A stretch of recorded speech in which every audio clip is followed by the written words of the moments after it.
નમસ્કાર વિદ્યાર્થી મિત્રો, ચાણક્યની યુટ્યુબ સિરીઝની અંદર આપ સૌનું સ્વાગત છે.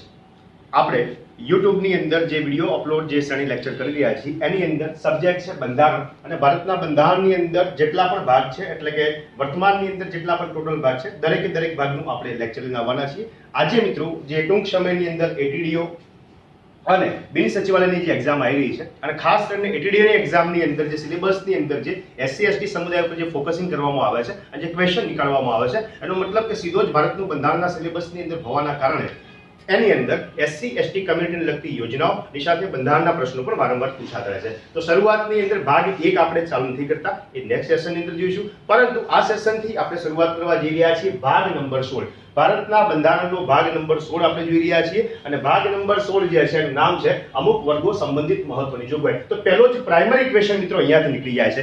2-3 દિવસ પહેલા આરએફઓ ની એક્ઝામ હતી, અને આરએફઓ ની એક્ઝામની અંદર એક પ્રશ્ન પૂછાયો કે ભાગ 17 સાથે સંલગ્ન છે, તો ભાગ 17 સંઘની રાજભાષા સાથે સંલગ્ન છે. એવી રીતે વારંવાર ઘણી બધી એક્ઝામની અંદર પ્રશ્નો પૂછાય છે. ભાગ નંબર 2 ની અંદર શેની વાત કરવામાં આવી છે, તો નાગરિકતાની વાત કરવામાં આવી છે. સંઘની કાર્યક્ષેત્રની જોગવાઈ શેની અંદર કરવામાં આવી છે, તો ભાગ નંબર 1 માં કરવામાં આવી છે. કટોકટીની જોગવાઈ શેની અંદર કરવામાં આવી છે, તો ભાગ નંબર 18 માં કરવામાં આવી છે. ભારતના ચૂંટણી પંચની જોગવાઈ શેમાં કરવામાં આવી છે, તો ભાગ નંબર 15 ની અંદર કરવામાં આવી છે.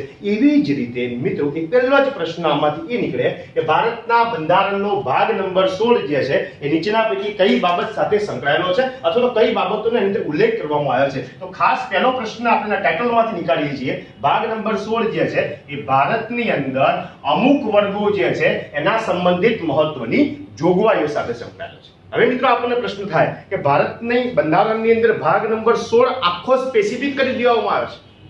કોની માટે? તો કે અમુક વર્ગો માટે. હવે તમને પ્રશ્ન એ થાય કે અમુક વર્ગો એટલે કયા કયા વર્ગો અને એની અંદર શેનો સમાવેશ કરવામાં આવ્યો છે. તો મિત્રો પહેલા પ્રાઇમરી સ્ટેપ બાય સ્ટેપ આપણે સમજતા જઈએ. તો પહેલી વાત એ થાય કે ભાગ નંબર 16 ની અંદર ત્રણ જ વાત જે છે, ત્રણ વર્ગો જે છે એનો જ સમાવેશ કરવામાં આવ્યો છે, અને એ ત્રણ વર્ગ કયા છે એ આપણે જોઈએ. તો એ ત્રણ વર્ગ વાત કરીએ મિત્રો, તો પહેલો સમુદાય છે એસસી, બીજા નંબરનો મિત્રો સમુદાય છે એસટી, અને ત્રીજા નંબરનો સમુદાય જે છે એ છે national commission for backward class. તો પહેલા બેઝિક પૂર્વ ભૂમિકા આપણે સમજી રહ્યા છીએ. તો પહેલી વાત એ થાય ભાગ નંબર 16 મગજની અંદર ફીટી થાય અમુક વર્ગો સંબંધિત મહત્વની જોગવાઈ છે.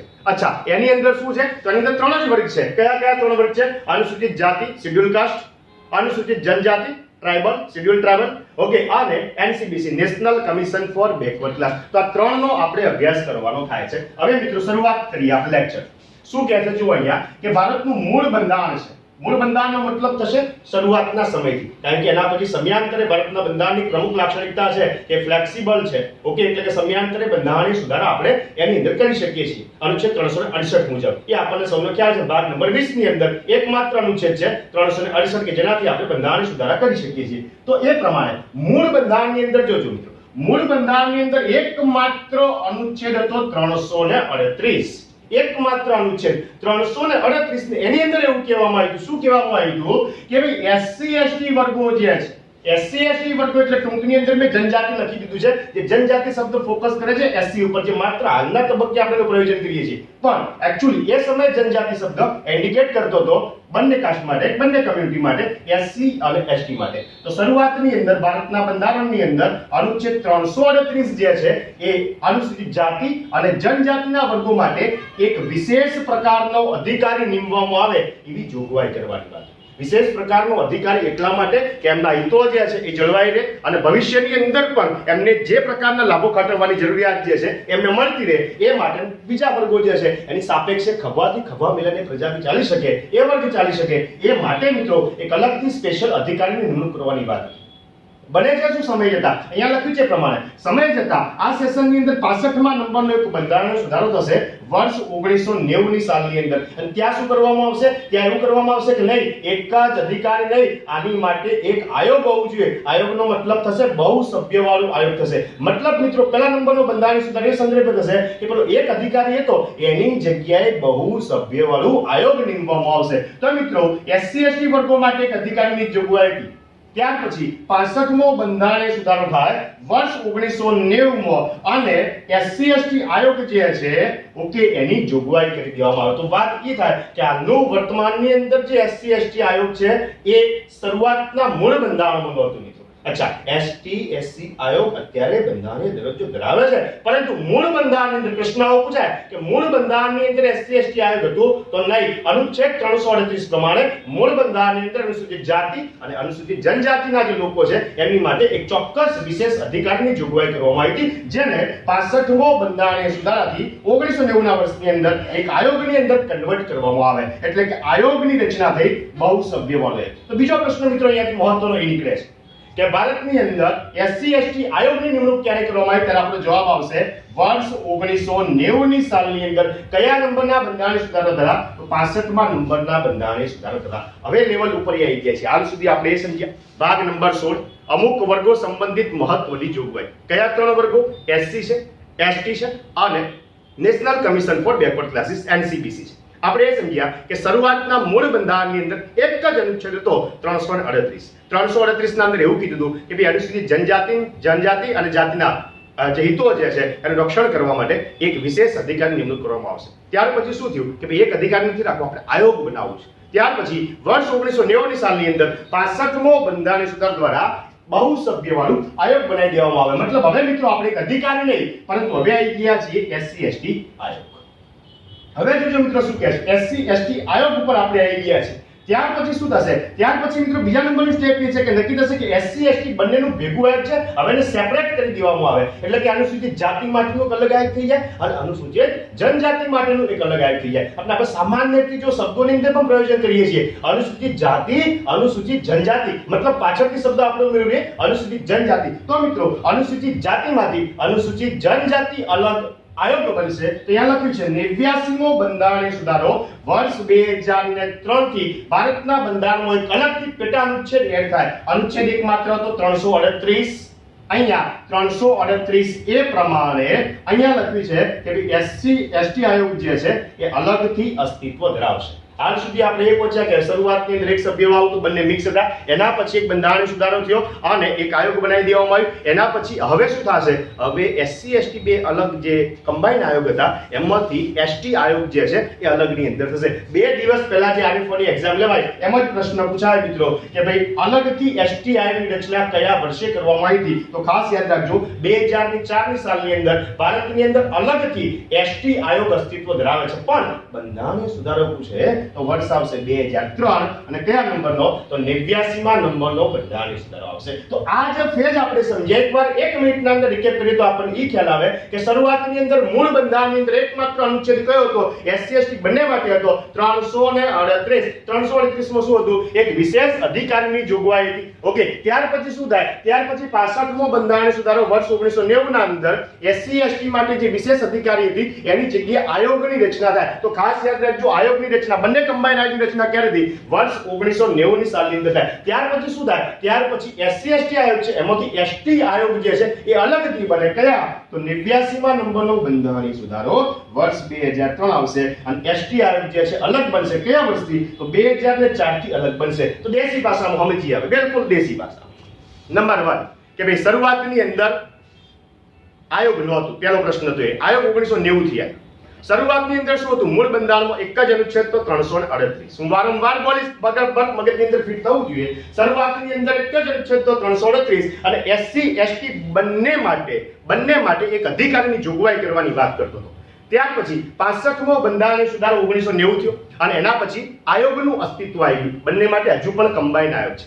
ત્યાર પછી 89મો બંધારણીય સુધારો વર્ષ 2003 અને અલગથી એસસી આયોગ હતું એમાંથી અલગથી એસટી આયોગ બન્યું 2004 થી. તો અત્યારે વર્તમાન સિચ્યુએશનની વાત કરીએ. હવે મિત્રો તમને પરીક્ષાની અંદર પ્રશ્ન પૂછાય કે ભાઈ એસસી આયોગનું ગઠન ક્યારે થયું? તો જવાબ આવશે 1990 ની સાલમાં. એસટી આયોગનું અનુસૂચિત જનજાતિ આયોગની રચના ક્યારથી? તે જવાબ આવશે 2004 થી. તો આ બે બંધારણીય સુધારા આપણે મહત્વના અનુલક્ષીને થાય. ત્રીજા નંબરનો પોઈન્ટ જે શરૂઆતમાં જોયા હતા, પહેલું એસસી થઈ ગયું, એસટી થઈ ગયું. એનું બંધારણ શું છે, રચના શું છે, કાર્ય શું છે, અધિકાર ક્ષેત્ર શું છે વગેરે આપણે હમણાં જોઈએ. પરંતુ અહીંયા જે ત્રીજા નંબરનો પોઈન્ટ એનસીબીસી લખ્યો છે, national commission for backward class, અન્ય પછાત વર્ગોનું જે આયોગ છે એની થોડીક આપણે માહિતી જોઈએ. તો મિત્રો અહીંયા લખ્યું છે NCBC, national commission for backward class. અહીંયા આપણે ઓબીસી પણ કહીએ છીએ.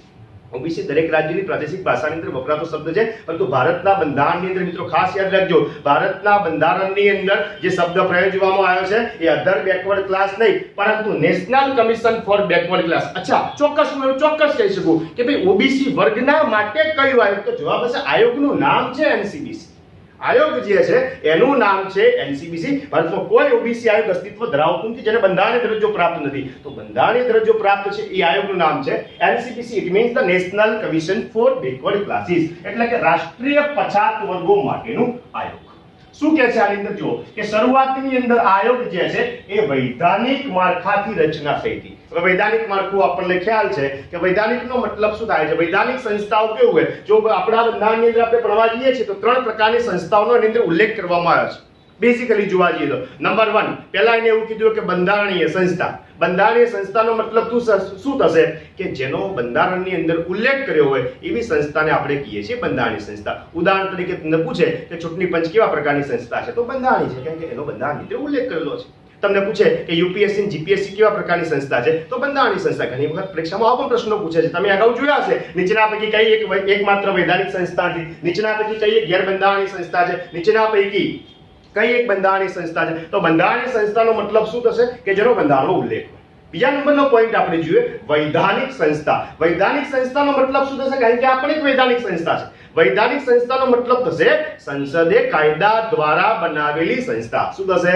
સંસદે કાયદા દ્વારા બનાવેલી સંસ્થા. એટલે જેટલા સંસદે કાયદો મતલબ એક્ટની વાત, જેટલા પણ ફોર એક્ઝામ્પલ તરીકે ઉદાહરણ તરીકે જો તો એનજીટી નેશનલ ગ્રીન ટ્રિબ્યુનલ, તો એ પણ સંસદે કાયદાથી બન્યા છે. પૂરા ભારતની અંદર પર્યાવરણનું મહત્વનું સંરક્ષણ કરતી સંસ્થા હોય તો નેશનલ ગ્રીન ટ્રિબ્યુનલ છે. તો આ બધી જે કાયદાની વિધિથી સ્થાપિત થઈને બનાવવામાં આવેલી હોય એને આપણે કહીશું વૈધાનિક સંસ્થા. અથવા તો એ જોઈએ તો અહીંયા જો આ વૈધાનિક સંસ્થા, જેનો મતલબ એ થાય કે શરૂઆતની અંદર આ સંસ્થા હતી એ કાયદાની પ્રોસેસથી, એટલે કે સંસદ દ્વારા બનાવવામાં આવી હતી. મતલબ એ થાય, ટૂંકમાં કહું તો એટલું થાય કે શરૂઆતની અંદર આ સંસ્થા બંધારણીય સ્વરૂપ ધરાવતી નહોતી. મતલબ બંધારણનો એનો કોઈ ઉલ્લેખ જ નહોતો. આ તો બંધારણનો ઉલ્લેખ હતો એકમાત્ર અનુચ્છેદ 338 કીધો તો, પણ એમાં બે વસ્તુ ભેગી કીધી હતી. પછી સમયાંતરે પરિવર્તન થયા, બે છૂટા પડ્યા. જ્યારે આનો તો કોઈ બંધારણની અંદર ઉલ્લેખ જ નહોતો. તો હાલનું જે national commission for backward classes જે છે એ શરૂઆતના સમયે કેવા પ્રકારની સંસ્થા હતી? યાદ રાખજો મિત્રો, વૈધાનિક સંસ્થા.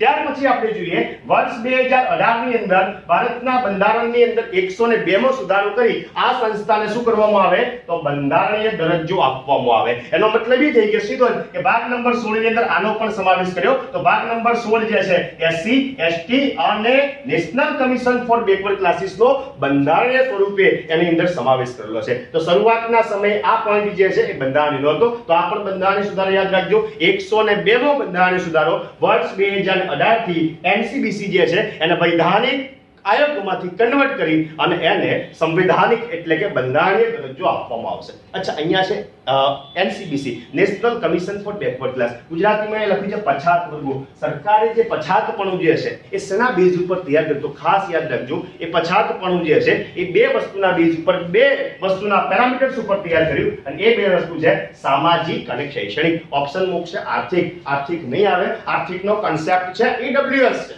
ઇકોનોમિકલ વીકર જે ક્લાસ જે છે એની માટે સરકારે અલગથી ફંડામેન્ટલ કન્સેપ્ટ એને તૈયાર કર્યું છે. એનું પણ એક અલગથી આયોગ બનાવ્યું છે રાષ્ટ્રીય કક્ષાનું. પણ વાત એ છે કે અત્યારેની સિચ્યુએશન, એ ઈડબ્લ્યુએસ આયોગની સિચ્યુએશન અત્યારે એનસીબીસી જેવી છે. મતલબ કે વૈધાનિક સંસ્થા છે, બંધારણીય સ્વરૂપ ધરાવતી નથી. જો એ બંધારણીય સ્વરૂપ ધરાવતું હોય તો પછી આપણે એ ટોપિકની અંદર ચોથા નંબરનો સેક્શન પાડી અને આ ટોપિકના અંદર એનો પણ અભ્યાસ કરવો પડે. મતલબ અત્યારે ઈડબ્લ્યુએસ આયોગ જે છે એ માત્ર ને માત્ર ઇકોનોમિકલના બેઝ ઉપર છે, આર્થિકતાના બેઝ ઉપર છે. તો ખાસ વસ્તુ યાદ રાખજો, national commission for backward classes છે ભારત નંબર 16 ની અંદર અમુક વર્ગો સંબંધિત મહત્વની જોગવાઈની અંદર પછાત વર્ગનો જે ઉલ્લેખ કર્યો છે એ શેની ઉપર રચાયેલા છે? તો બે વસ્તુ યાદ રાખજો, સામાજિક અને શૈક્ષણિક પછાત વર્ગ સાથે એ સંકળાયેલું છે. શું કહે છે મિત્રો? જુઓ અહીંયા કે સૌપ્રથમ ભારતની અંદર પછાત વર્ગ આયોગ જે છે એની રચના કયા વર્ષે થઈ હતી? પ્રશ્ન પરીક્ષામાં પૂછાઈ ગયેલો છે 1953 ની સાલની અંદર. બીજો પણ પ્રશ્ન પૂછાયો છે, એના સૌપ્રથમ અધ્યક્ષ કોણ હતા? તો સૌપ્રથમ અધ્યક્ષ હતા કાકા સાહેબ કાલેલકર. તો સૌપ્રથમ પછાત વર્ગો માટે આયોગ રચવામાં આવ્યું. તો વર્ષ ખાસ યાદ રાખજો, વર્ષ છે 1953. અને એ પછાત વર્ગો માટે રચાયેલું સૌપ્રથમ દેશની અંદર આયોગ હતું મિત્રો. એમના હિતોનું રક્ષણ કરવા માટે એના સૌપ્રથમ અધ્યક્ષ હતા કાકા સાહેબ કાલેલકર. ત્યાર પછી અહીંયા લખ્યું છે 1977 સાલની અંદર બીજી વખત સરકાર દ્વારા પછાત વર્ગના હિતોનું રક્ષણ અને એનાલિસિસ કરવા માટે અને થોડું ઘણું મોડિફિકેશન્સ કરવાના હેતુથી 1977 સાલની અંદર બીપી મંડળની અધ્યક્ષતાની અંદર એક ફરી વખત પછાત વર્ગો માટેનું આયોગની રચના કરશે. મિત્રો આ આયોગ ટકા સાહેબ કાલેલકર જે આયોગ હતું એના કરતા વધુ ઇફેક્ટિવ રીતે ઓલમોસ્ટ હું કહી શકું 60-70% વધુ અસરકારક રીતે એ કાર્ય કરે અને ખરા અર્થની અંદર ભારતની અંદર પછાત વર્ગોની સિચ્યુએશન શું છે એનો અભ્યાસ કરે છે. આ એટલા માટે કહું છું કે એને ડેટા આપ્યો. કેવો ડેટા આપ્યો? અને એ વખતે કીધું, સ્પષ્ટલી કીધું, જો વસ્તી ગણતરી કરવી ભારત સરકારનું કામ છે, આયોગનું કામ નથી. એને પૂરા ભારતની વસ્તી ગણતરીના બેઝ ઉપર ડેટા તૈયાર કરીને એવું કીધું એ વખતે 1977 સાલની અંદર કે ભારતની અંદર 52% જનસંખ્યા પછાત વર્ગોની છે. આયોગ એનાલિસિસ કર્યું, બહુ ડીપલી એનાલિસિસ કર્યું. અચ્છા, શું કહે છે? તો 52% એ સમયે દેશની અંદર જનસંખ્યા મિત્રો પછાત વર્ગ સાથે સંબંધિત હતી. પછાત વર્ગનો ઉલ્લેખ મતલબ કે જેઓ સામાજિક અને શૈક્ષણિક રીતે બીજા અન્ય વર્ગના લોકો છે એના કરતા કંઈક ઓછા હતા, પછાતપણું ભોગવતા હતા. તો આવા 52% વર્ગ એમને બતાવ્યા. વર્તમાન સિચ્યુએશનની વાત કરીએ તો 2021 માં વસ્તી ગણતરી થવાની હતી, પરંતુ ઓક્ટોબર 2021 સુધી સરકારે એક્સટેન્ડ કરી છે. પ્લસ જે 2011 ની વસ્તી ગણતરીનો ડેટા છે એ પ્રમાણે ભારતની અંદર 41% પબ્લિક પછાત વર્ગો સાથે સંબંધિત છે. 1977 સાલની અંદર બીપી મંડળની અધ્યક્ષતાની અંદર બીજી વખત મિત્રો પછાત વર્ગોનું આયોગ બન્યું. એનો અભ્યાસ કરી 1990 સાલની અંદર શું કહે છે જુઓ. 1990 સાલની અંદર આયોગે કીધું હતું, રિકમેન્ડેશન્સ કરી, ભલામણ કરી તેના બેઝ ઉપર પછાત વર્ગોને સરકારી નોકરીના અંદર 27% અનામત આપવાની જોગવાઈ કોને કરી હતી? તો ખાસ યાદ રાખજો, બીપી મંડળ આયોગ. અત્યારે પણ 27% રિઝર્વેશનની ફોર્મેટ હજુ પણ ચાલુ છે. તો એ બીપી મંડળની આયોગને ભલામણના આધીન મિત્રો એ કરવામાં આવી હતી. જો કે એનો પૂરા દેશની અંદર વિરોધ થયો હતો અને આ મુદ્દો મિત્રો સુપ્રીમ કોર્ટની અંદર પહોંચ્યો. તો સુપ્રીમ કોર્ટની અંદર લઈ જનાર વ્યક્તિનું નામ યાદ રાખો, ઇન્દિરા સાહની હતા. અને ઇન્દિરા સાહની ભારત સરકારના વિરુદ્ધ આ કેસ સુપ્રીમ કોર્ટની અંદર દાખલ કર્યો. મતલબ કે હવે સુપ્રીમ કોર્ટ આની અંદર ઇન્ક્લુડ થશે. શું થાય છે? તો અહીંયા સુપ્રીમ કોર્ટ જે છે એની અંદર આ મુદ્દો જશે, મતલબ કે વસ્તુ જે છે એની પર સ્ટે લઈ જશે. સુપ્રીમ કોર્ટ એનાલિસિસ કરશે. સુપ્રીમ કોર્ટનું કાર્ય એ છે કે ભાઈ બંધારણનો અભ્યાસ કરવાનું, બંધારણનો અર્થઘટન કરવાનું. સુપ્રીમ કોર્ટ એ ચેક કરશે કે ભાઈ 27% રિઝર્વેશન આપી દેવામાં આવી છે સરકાર દ્વારા, શું એ યોગ્ય છે કે નહીં. તો અહીંયા ઇન્દિરા સાહની વર્સિસ ભારત સંઘ કેસની અંદર જ્યારે કેસ દાખલ થયો ત્યારે સુપ્રીમ કોર્ટે એવું સ્ટેટમેન્ટ આપ્યું. સુપ્રીમ કોર્ટે બહુ આ કેસ વધુ ટફ કરી દીધો. સુપ્રીમ કોર્ટે એવું કીધું સરકારને કે તમે એક કામ કરો, હજુ પણ જે પછાત વર્ગો તમે ડાયરેક્ટ 27% જે વર્ગને સમુદાયને જે 27% રિઝર્વેશન અનામત આપી દીધી છે એના કરતા તમે એની અંદર જે આર્થિક રીતે સક્ષમ હોય એમને એમાંથી બહાર કાઢો.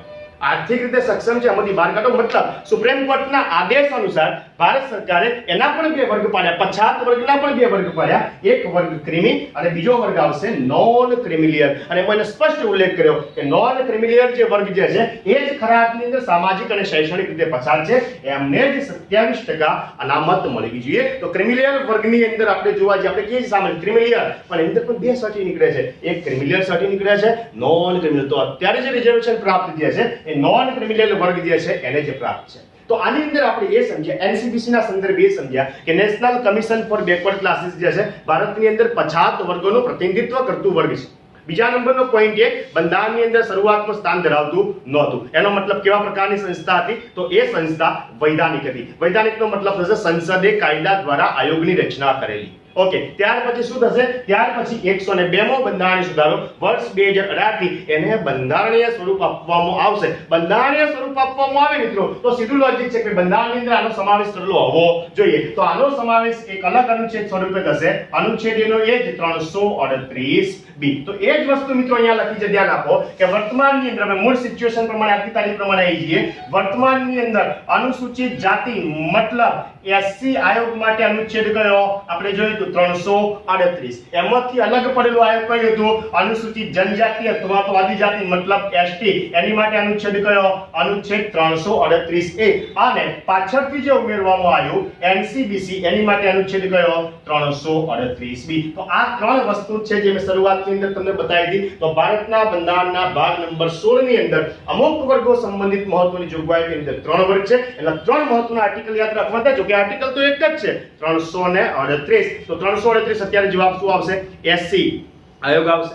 338A પૂછાય તો એસટી આયોગ આવશે. 338B પૂછાય તો જવાબ આવશે એનસીબીસી આયોગ. હવે મિત્રો એક સિમ્પલ અને ખૂબ જ અગત્યની વાત એ છે કે આ ત્રણ આયોગ કંઈક અલગ અલગ વર્ગોનું પ્રતિનિધિત્વ કરે છે, પરંતુ એનો ફર્મો એક જ છે. મતલબ કે ભાઈ આયોગની રચના કેવી રીતે કરવી, ઓકે, આયોગ જે છે એના સભ્યોની નિયુક્તિ કેવી રીતે કરવી, એના સભ્યોની મુદતનો હિસાબ શું રાખવો, એના સભ્યો જે છે ઓકે એની સેવા અને શરતો વગેરે શું હોય, આ ત્રણ માટે કોમન છે. એટલા માટે મિત્રો આ સેશનની અંદર અહીંયા જે પણ કંઈ આવશે એ ત્રણ આયોગ માટે મિત્રો કોમન આવશે. મિત્રો આમાંથી ક્વેશ્ચન બની શકે છે. જો કે આપશે એના પછી ક્વેશ્ચન કેવા નીકળશે એની માત્ર આપણે ચર્ચા કરીએ. તો મિત્રો અહીંયા લખ્યું છે SC ST અને NCBC, મતલબ આખા ભાગ નંબર 16 ની અંદર ત્રણ આયોગ છે એની વાત કરી છે. આ ત્રણ આયોગ જે છે એની વાત કરી, ત્રણેયનો જવાબ એક જ આવશે, ત્રણેય વસ્તુ કમ્બાઈન છે. જો પહેલી વસ્તુ યાદ રાખો, સભ્યો.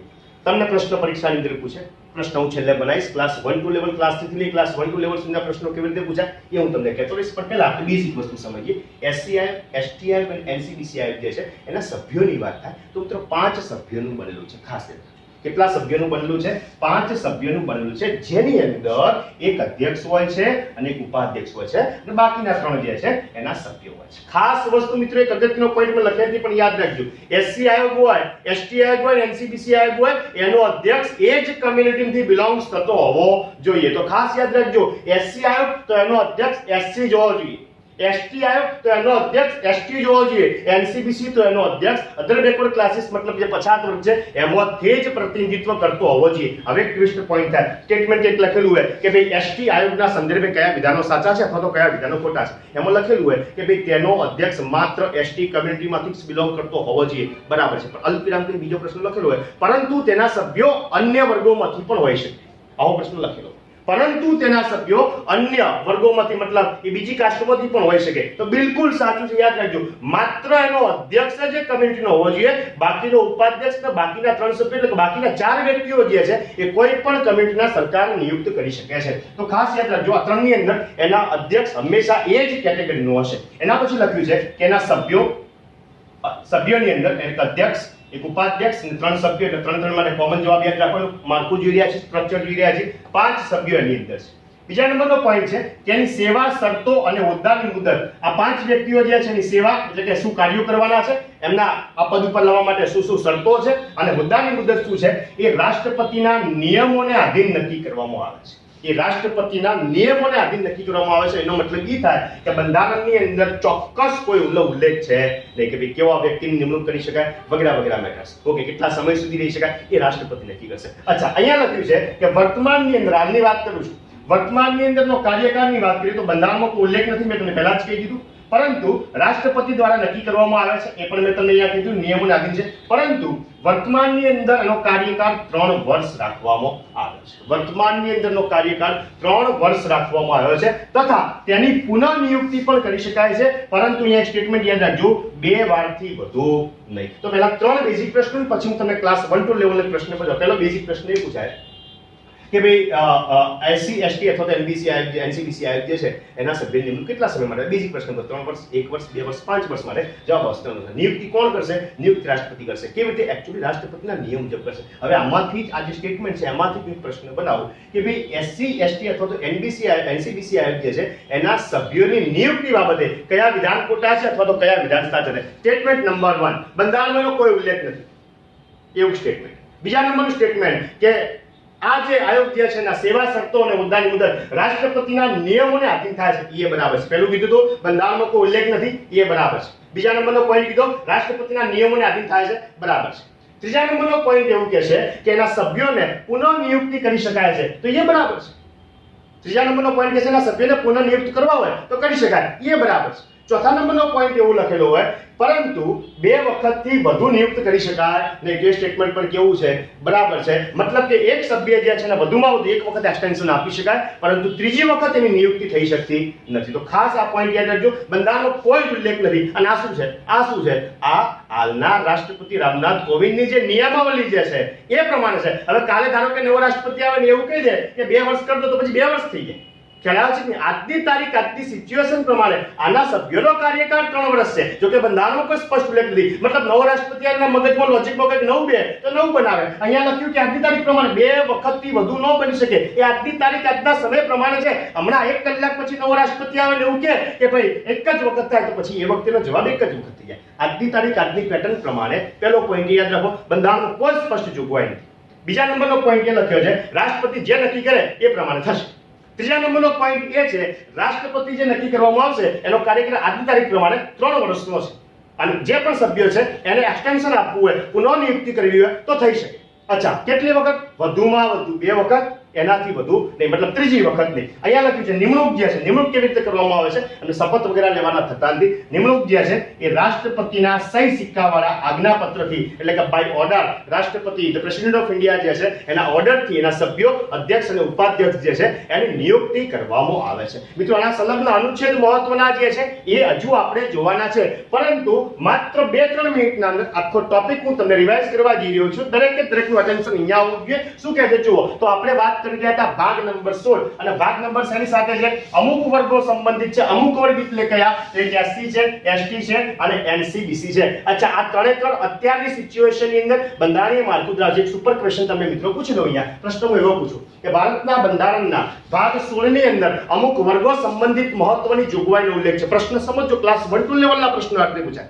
ભારતના બંધારણના ભાગ 16 ની અંદર અમુક વર્ગો સંબંધિત મહત્વની જોગવાઈ છે જે કેટલાક બંધારણીય સુધારાને આધીન થયેલ છે. નીચેના પૈકી કયો બંધારણીય સુધારો ભાગ 16 ના સંબંધિત નથી? તો માત્ર 3 સાચા જવાબ કયા હોય? 65મો બંધારણીય સુધારો હોય, 89મો બંધારણીય સુધારો હશે અને 102મો બંધારણીય સુધારો. તો યાદ રાખો, ભાગ 16 ના રિગાર્ડિંગ 3 જ બંધારણીય સુધારા છે. એટલે પ્રશ્ન આવો પૂછાય. પ્રશ્ન વર્ષના સંદર્ભે પણ પૂછી શકે કે 3 વખત બંધારણીય સુધારા ભાગ 16 ના રિગાર્ડિંગ કરવામાં આવ્યા, તો કયા વર્ષનો સમાવેશ ન થતો? તો 3 સાચા જવાબ કયા હોય? એક 1990 નું વર્ષ આવશે, એક 2003 નું વર્ષ આવશે અને એક આવશે મિત્રો 2018. હવે હું તમને સિમ્પલ પ્રશ્ન પૂછા, પ્રેક્ટિકલી ક્વેશ્ચન બંધારણની અંદર પૂછાય. પ્રશ્ન પૂછાય ભાગ નંબર 16 ફિક્સ જ છે, બંધારણમાં લખેલો છે.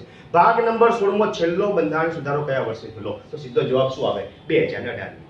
છેલ્લો બંધારણ સુધારો કયા વર્ષે કરવામાં આવ્યો? મતલબ ભાગ નંબર 16 ને ક્યારે મોડિફાઈ છેલ્લો કરવામાં આવ્યો? તો 2000. ભાગ નંબર 16 ને સૌપ્રથમ વખત મોડિફાઈ કયા બંધારણ સુધારથી કરવામાં આવ્યો? 65મો બંધારણ સુધારો વર્ષ 1990. પ્રથમ વખત લખ્યું છે, જરૂર નથી કે પહેલી સાલ 1990 લખી પછી 91 92, એના આગળ 89 પણ લખેલી હોય, 87 પણ લખેલી હોય. ખ્યાલ આવે છે? કોઈ પણ રીતે પ્રશ્ન પૂછાય તો વાત ઈ થાય, મૂળ બંધારણની અંદર અનુચ્છેદ 338 એક માત્ર હતો જેની અંદર એસસી અને એસટી કમ્યુનિટીના હિતોનું રક્ષણ કરવા માટે એક અધિકારની નિમણૂક કરવાની વાત કરી હતી. ત્યાર પછી 65મા બંધારણીય સુધારાથી 1990 થી એક અધિકારને હટાવી દેવામાં આવે, એની જગ્યાએ આયોગની રચના કરવામાં આવશે, બહુસભ્યવાળો આયોગ, જે અત્યારે આપણે જોયું કે 5 સભ્યોનું અસ્તિત્વ ધરાવે છે. ત્યાર પછી એસટી આયોગ જે હતું એમાંથી એસટી આયોગમાંથી એસટી આયોગ જે છે એ અલગથી બનશે, એની રચના 2004 થી. જો કે બંધારણીય સુધારો વર્ષ 2003 માં થયેલો, 89મા નંબરનો. અહીંયા આપણે જોયું હતું કે national commission for backward class છે, એટલે 50 વર્ગોનો જે ક્લાસ છે, 50 વર્ગ, તો મગજમાં 2 શબ્દો આવવા જોઈએ, સામાજિક અને શૈક્ષણિક રીતે 50 નો સરકારે ઉલ્લેખ કરેલો છે. શરૂઆતની અંદર વૈધાનિક સંસ્થા હતી, પાછળથી વર્ષ 2018 ની અંદર જે 102માં બંધારણ સુધારો ત્યારથી એને બંધારણીય સ્વરૂપ આપવામાં આવ્યું. સૌપ્રથમ 50 વર્ગ સાથે સંબંધિત સમિતિ જે રચાઈ હતી 1953 ની સાલમાં, જેના સૌપ્રથમ અધ્યક્ષતા કાકા સાહેબ કાલકર. ત્યાર પછી 1977 ની સાલની અંદર બીપી મંડળ આયોગ રચાઈ. બીપી મંડળ આયોગની અંદર જે રિકમેન્ડેશન્સ જે ભલામણ કરવામાં આવી એને આધીન 1990 સાલની અંદર 50 વર્ગો માટે સરકારે 27% રિઝર્વેશનની જોગવાઈ સરકારી નોકરીઓ કરી. ત્યાર પછી સુપ્રીમ કોર્ટની અંદર આ મામલો જશે અને ઇન્દિરા સાહની વર્સિસ ભારત સંઘના કેસની અંદર મિત્રો સુપ્રીમ કોર્ટ એવું ડિસાઈડ કરશે કે એના પણ 2 પેટા વર્ગ પડે, ક્રિમી અને નોન ક્રિમિનલ વર્ગ, અને એની અંદર નોન ક્રિમિનલ વર્ગને જ મિત્રો 27% અનામત આપવામાં આવે. ફરમો કે કેવો છે એસસી એસટી એનસીબીસી આયોગનો કે ભાઈ અધ્યક્ષ, ઉપાધ્યક્ષ અને 3 સભ્યો એટલે કે 5 સભ્યો એની અંદર કુલ છે. બંધારણમાં કોઈ સ્પષ્ટ ઉલ્લેખ નથી. રાષ્ટ્રપતિ દ્વારા વખતો વખત જે નક્કી કરવામાં આવે એ પ્રમાણે આયોગ મોડિફાઈ થતું રહે છે. વર્તમાનમાં 3 વર્ષનો સમયગાળો છે અને આ સભ્યોની પુનઃ નિયુક્તિ થઈ શકે છે, પરંતુ મેક્સિમમ 2 વખત થઈ શકે છે અને નિમણૂક જે છે એ ભારતના રાષ્ટ્રપતિના સહી સિક્કાવાળા આજ્ઞાપત્રોથી થાય છે. તો ભાગ 16 અમુક વર્ગો, અમુક એસસી એસટી અને એનસીબીસી. એસસી પૂછે અનુચ્છેદ 338 બોર્ડ ઉપર લખ્યું છે. એસટી પૂછે અનુસૂચિત જાતિ જનજાતિ, અનુચ્છેદ આવશે 338A અને એનસીબીસી પૂછે તો અનુચ્છેદ આવશે 338B. 338 એસસી અનુસૂચિત જાતિ, 338A અનુસૂચિત જાતિ, અનુસૂચિત જનજાતિ અથવા તો આદિજાતિ અને 338B યાદ રાખો એનસીબીસી. હવે મિત્રો આપણે જોવા જઈ રહ્યા છીએ ભાગ 16 ના સંબંધિત અનુચ્છેદ 330 થી 342 સુધીના આર્ટિકલ છે એ આપણે જોવા જઈ રહ્યા છીએ. જે વિડિયો મિત્રો નેક્સ્ટ લેક્ચરની અંદર આપણે જોઈશું.